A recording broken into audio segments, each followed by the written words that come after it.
Rate of reaction, rate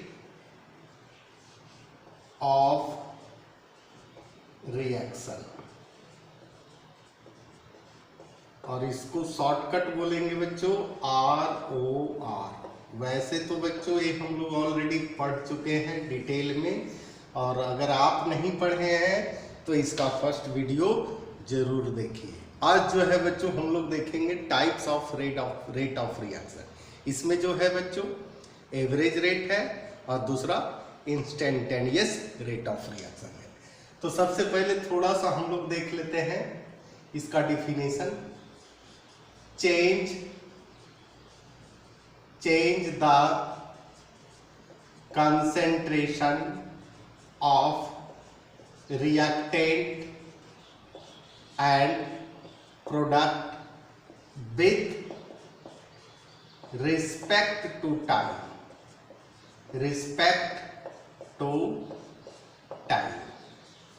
यानी मान लिया कोई रिएक्शन है, ये है रिएक्टेंट और रिएक्टेंट से क्या बनता है प्रोडक्ट। रिएक्टेंट का कंसेंट्रेशन जो है बच्चों डिक्रीज करता है और प्रोडक्ट का कंसेंट्रेशन इंक्रीज करता है। इसी को हम लोग क्या कहते हैं, रेट ऑफ रिएक्शन। अब बच्चों रेट ऑफ रिएक्शन दो टाइप का होता है। पहला है एवरेज ROR, शॉर्टकट कर दीजिए, और दूसरा है बच्चों instantaneous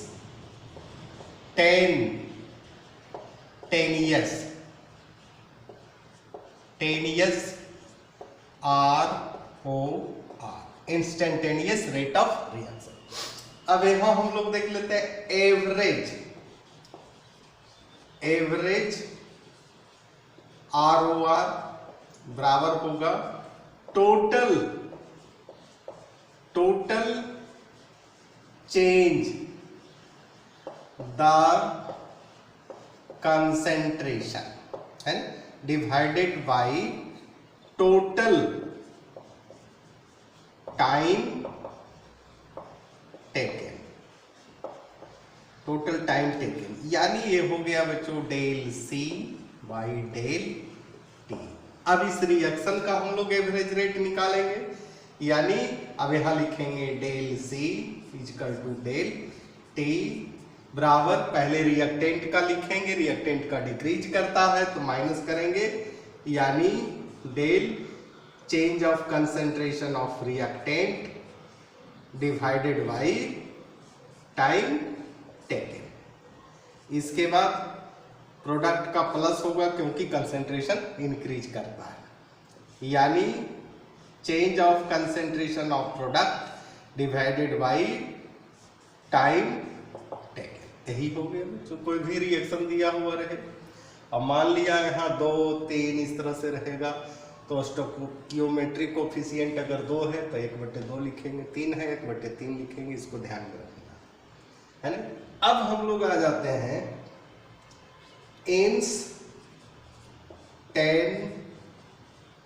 instantaneous rate of reaction भी लिख सकते हैं, आपकी मर्जी। अब कहता है यहां बच्चों समझने वाली बात है, इंस्टेंटेनियस मीन्स होता है for very small change in time, है ना, या rate of reaction at a particular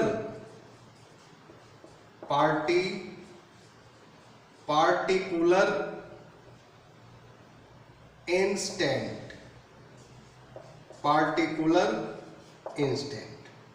है ना। पार्टिकुलर इंस्टेंट मीन्स होता है बच्चों पल, क्षणिक, बहुत छोटा, है ना। इसका डिफिनेशन लिखेंगे, the change of concentration of reactant and product at A given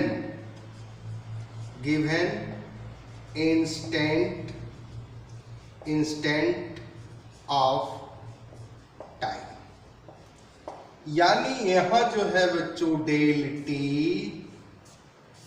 0 हो जाता है ना, और डेल टी 0 हो जाता है तो डेल टी को यहां कर देंगे स्मॉल डी और यहां कर देंगे टी। अब इसको जो है बच्चों छाप दीजिए, यानी यहां करेंगे del C divided by del T is equal to minus del R divided by del T is equal to plus del P divided by del T. कितना आसान है बच्चों। इंस्टेंटेनियस रेट अगर कहेगा आपको तो स्मॉल डी का यूज करना है, और एवरेज रेट कहेगा तो कैपिटल डी, डेल इस तरह से लिखना है। अब बच्चों इसमें दो ग्राफ बनेगा, एक खड़ी रेखा एक पड़ी रेखा। खड़ी रेखा जो है बच्चों रिएक्टेंट को दर्शाएगा, रिएक्टेंट, और ये जो है बच्चों टाइम को शो करेगा। इसी प्रकार से खड़ी रेखा पड़ी रेखा, यहाँ जो है बच्चों आपका प्रोडक्ट है, शॉर्टकट कर दीजिए पी कर दीजिए, और यहाँ जो है बच्चों आप टाइम कर दीजिए, टी भी लिख सकते हैं, आपकी मर्जी है ना। अब यहाँ रिएक्टेंट का कंसंट्रेशन क्या होता है, घटता है, तो घटता है तो स्वाभाविक है कि इसको घटाइए और कुछ समय के बाद क्या होता है, कांस्टेंट हो जाता है ना। और प्रोडक्ट का कंसंट्रेशन क्या होता है, बढ़ता है, और कुछ समय के बाद क्या होता है, कांस्टेंट हो जाता है। अब इसको जो है बच्चों एक लाइन खींचिए है ना, तो इसका स्लोप जो बनेगा, स्लोप बराबर tan थीटा बराबर minus D R by D. यहां जो है खींचिए तो यहां स्लोप बनेगा क्या, यहां लिख देते हैं slope tan theta is equal to plus D product D T, है ना। यही है बच्चों आज का सिंपल टॉपिक, छोटा मोटा टॉपिक, रेगुलर क्लास, अनवरत प्रयास, इसी के साथ